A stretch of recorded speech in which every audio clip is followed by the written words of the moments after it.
we want to turn our attention here to the ongoing genocide, occupation, apartheid. We could go on and on with terrible words. What's being done to the Palestinian people by the Israeli occupation with the help of the U.S. government. We are very, very honored to be joined here on the show as we move into this topic by Dr. Mustafa Barghouti. Dr. Barghouti, thank you so much for being with us. My pleasure. Thank you. Thank you for hosting me. Well, the pleasure is all ours. And I want to start, we're getting a lot of news here today in the United States about Antony Blinken's travels around the West Asian region and all the claims that they are making that the United States is trying to, in his words, bring an enduring end to the genocide in Gaza. I wonder what you make of these efforts coming from the U.S. government recently in the UN and these various capitals. I mean, are they truly working for peace or what? Absolutely not. I think the United States of America is unfortunately complicit in these war crimes, not just complicit, but actually participating in them by providing Israel with weapons. 28,000 tons of explosives have been supplied by the United States to Israel, which has thrown on Gaza no less than 70,000 tons of explosives, which is about 30 kilograms of explosives for every man, woman, and child in Gaza.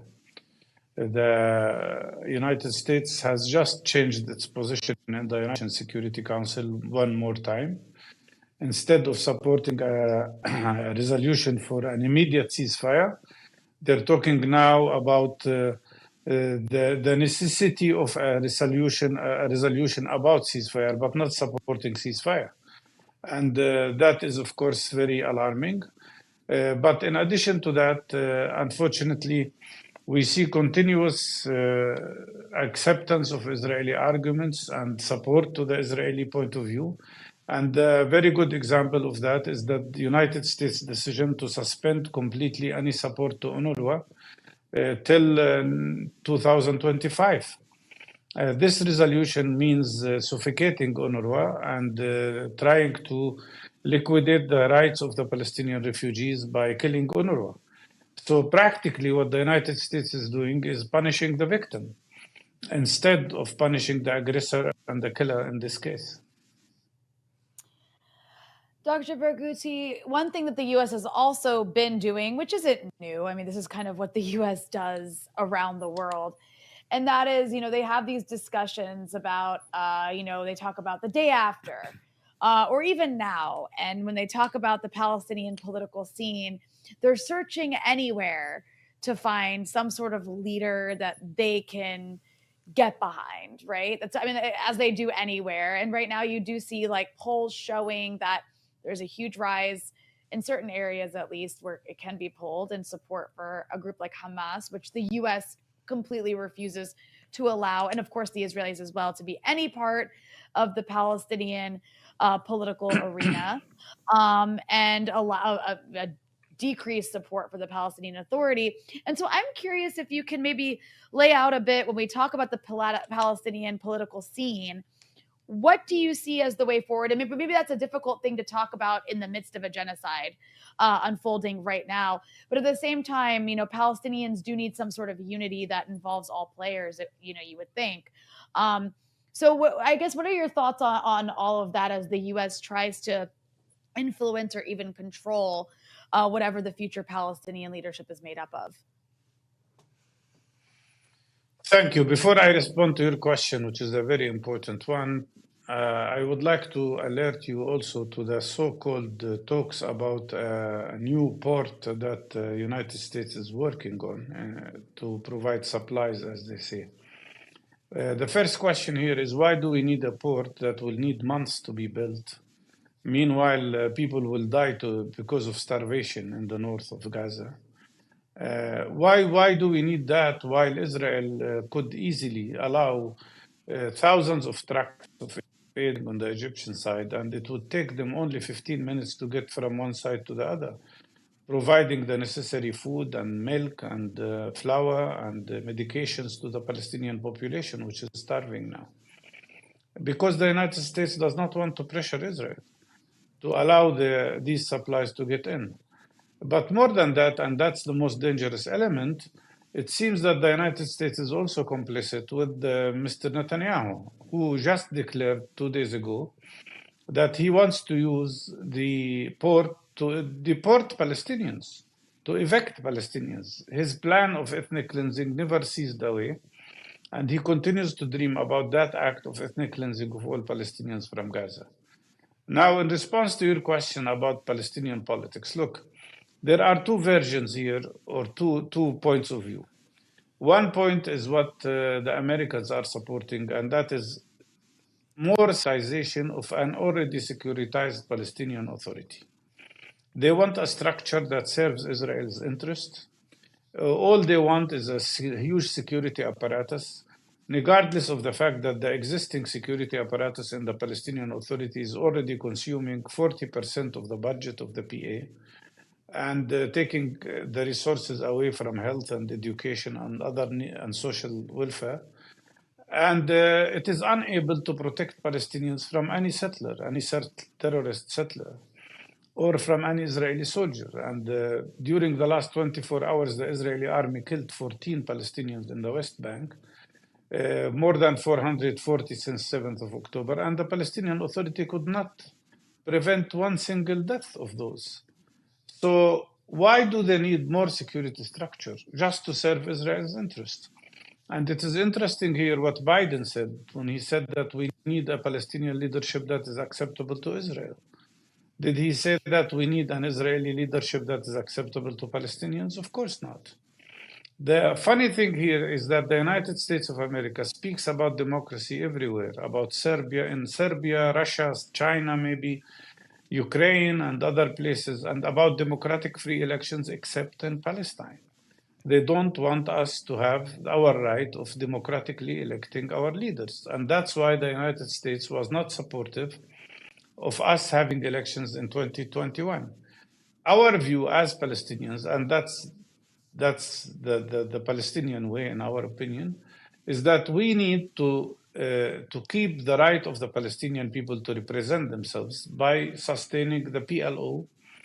But the problem is that the leadership of the PLO is not really representative of all Palestinians. And that's why we are calling for a unified Palestinian leadership within the ranks of the PLO. And that's what we agreed about in Moscow in a most recent meeting of all the 14 Palestinian political forces. And we agreed on a communique that said that everybody should be allowed in the PLO so that the PLO becomes the representative of all Palestinians. Along these lines, we should have a national consensus government that would unify West Bank and Gaza Strip, prevent Israel from consolidating its occupation of Gaza, and that would be an interim government, but accepted by all political forces. An interim because it has to prepare for free democratic elections that we should have had in 2021. All the polls that came out yesterday and the polls that we had in 2020 and 2021 were showing the same thing. No single party in Palestine can get majority, and that's why we will need a unified national front and a more pluralistic democratic system. As you can see, we are talking about two different versions. The Palestinian Authority committed a big mistake by going in the direction of what the Americans want, by appointing a prime minister without consultation with all the groups that met in Moscow, and and paving the road for forming a government without national consensus. And that is, in my opinion, a big mistake, besides the fact that such a government will not be able actually to function without the acceptance of the Palestinian people. You know, we're facing this, Israeli threat to potentially blow up Al-Shifa Hospital. They've, I believe, blown up every single university in Gaza already. I mean, can you talk about the impact and perhaps the goals of Israel in attacking so many, the healthcare infrastructure, the educational infrastructure, and so many other critical parts of Palestinian civil society? Well, Israel already blew up big parts of Al-Shifa Hospital, which is the largest hospital in Palestinian territories. They've already destroyed the surgical department, or the surgical hospital, actually. It's the largest and main surgical facility in Palestine, in the Gaza Strip. They blew it up completely, and in the process, they killed 200 people. The rest of the hospital is now besieged and surrounded by the Israeli army. And many civilians who were in the vicinity of that hospital were forced to be evicted. Why Israel destroys 75% of the people's homes and all universities and 31 hospitals out of 36 hospitals in Gaza Strip, and in addition to more than 100 health centers, more than 150 ambulances, most schools. They destroyed all the infrastructure, electricity infrastructure, water infrastructure, as well as sewage systems. Their goal is to make Gaza uninhabitable, to make it impossible for people to live in Gaza. Because the main goal of this Israeli campaign has been, from the very beginning, the eviction of people from Gaza to Sinai, to conduct ethnic cleansing. And the explanation to that is very simple. There are 7 million Palestinians today on the land of historic Palestine. It is a bit bigger than the number of Jewish Israelis on the same land. The solution to that is only one of two possibilities. Either two-state solution, where Israel would withdraw from the occupied Palestinian territories in West Bank, Gaza, East Jerusalem, allow a Palestinian state to be established, or one democratic state where we will all live together in one democratic system with equal rights. And that state, of course, cannot be Jewish only, as Israel wants. But Israel does not want two-state solution and does not want one-state solution. So what is their solution? Ethnic cleansing. That's exactly what they've been trying to do in Gaza. That's why they destroyed the whole infrastructure of Gaza. And that's why they are trying to push people and to evict them out of Gaza. You know, I think the perfect encapsulation of that was this recent comment we saw by Jared Kushner, the son-in-law of Donald Trump. I'm sure you saw that, of him saying, oh yeah, Gaza, it's really unfortunate what's happening, but you know, it's great beachfront property. We should build some luxury condos there. And it really is just the most disgusting way. Yeah. It evicts people. It's incredible to hear it that way, but it really is these rich people in suits sitting there salivating over the thought of beachfront property and of getting rid of the natives. And I guess I want to ask you something that I ask a lot of people when it comes to watching this genocide in Gaza unfold, and also the horrific violence in the West Bank that, if there wasn't a genocide in Gaza, would be front page news, because it is horrific, the violence taking place in the West Bank. It just, the scale doesn't seem as big. But are you obviously know, you've known your whole life what Israel stands for and what the Zionist project seeks to do. That said, are you surprised at all by how depraved the violence in Gaza has been, by the videos that Israeli soldiers are taking of themselves and proudly posting online to celebrate the murder, the mass murder that they're carrying out, again, quite proudly, and just the level of hate that has consumed this very brainwashed society that is collectively celebrating the starvation of a population, half of which is under the age of 18. Does any of it surprise you? I'm not surprised, but at the same time, I have to say that what we see is the result of transformation in Israel towards fascism. Nothing less than that. And it started, of course, the Zionist ideology, the whole Zionist project is a settler colonial project.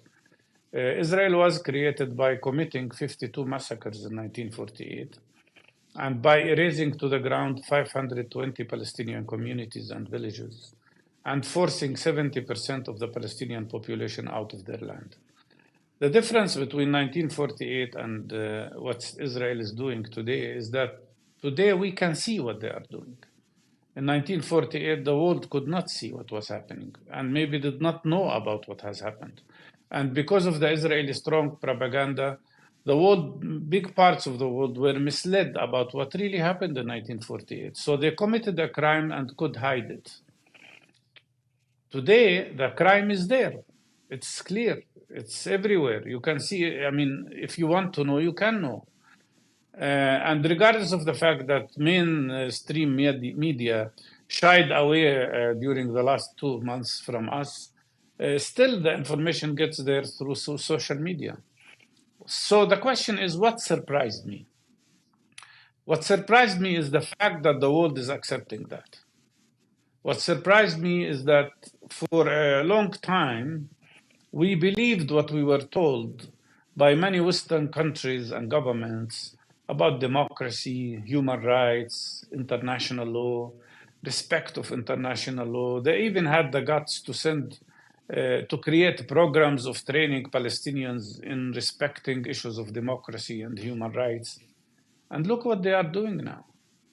They are allowing Israel to commit this terrible genocide, allowing Israel to commit all these war crimes, and doing nothing. Not only doing nothing, some of them are participating in these crimes. Some of them are sending soldiers to help Israel. Many of them are sending weapons to Israel, sending their planes to fly over Gaza, like Britain, sending their experts, like the United States, to help the Israelis. This surprised me. It means that it means that we do not live by international law in the 21st century. And that means that the world community is living according to the law of jungle. And actually, one person criticized me for using the word law of jungle, saying that I am insulting animals by saying so. Because animals don't kill just to kill, like the Israelis do. And that's the reality of what we face today. When the world accepts a person like Gallant, who is the Minister of Defense in Israel, saying that Palestinians are human animals, and when they accept Netanyahu's talk continuously about evicting Palestinians, that is a strange world, and it is really surprising how they did accept that and allow it to continue. And Dr. Barghouti, one final question here, as someone who has been a longtime leader in the Palestinian movement. I'm sure you've seen many different manifestations, of course, of international solidarity with the Palestinian people. Many of the people who are viewers of our program have been involved in the protest and other actions happening in the United States. I think many people, though, seeing the ongoing genocide, are wondering, do they matter? Do their actions matter? Is it important for them to keep coming out and taking this? And I wonder what your message would be to those who are showing solidarity with Palestine here in the United States. I have actually two messages. First message is that, yes, of course it matters. What you do matters, and it makes an impact. And it is our hope. Please continue that and increase it, actually.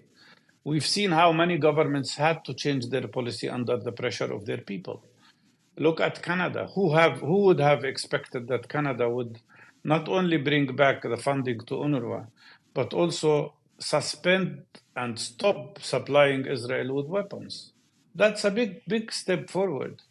And the public demonstrations and is not only encouraging Palestinians and providing them with moral support, but also they are changing the positions of many governments in New Zealand, in Australia, in France, and so many other places. But we need more of that. And we specifically need more of that in the United States of America, where this is the place where we need to exercise even more pressure and more demonstrations, and explaining to Biden that he will definitely lose elections if he continues this policy, and threatening him with that, actually. But the other thing I want to say is that I want you to assure you that nothing in this Israeli behavior, nothing in these Israeli crimes that are committed against us will break our will or our insistence to get our freedom. Nothing will break the Palestinian people's determination to stay on their land, achieve their freedom, achieve our goals. The people are absolutely heroic in Gaza, especially. but everywhere also in Palestine. And this heroism will continue. I'm so proud of our people. I'm so proud of our ability to tolerate all this injustice and still fight for justice and for our freedom. And I promise you, we will never give up. We will continue till we get our freedom. Dr. Mustafa Barghouti, it's really been an honor. Thank you so much for giving us some of your time here on the Freedom Side. Thank you so much, Zair.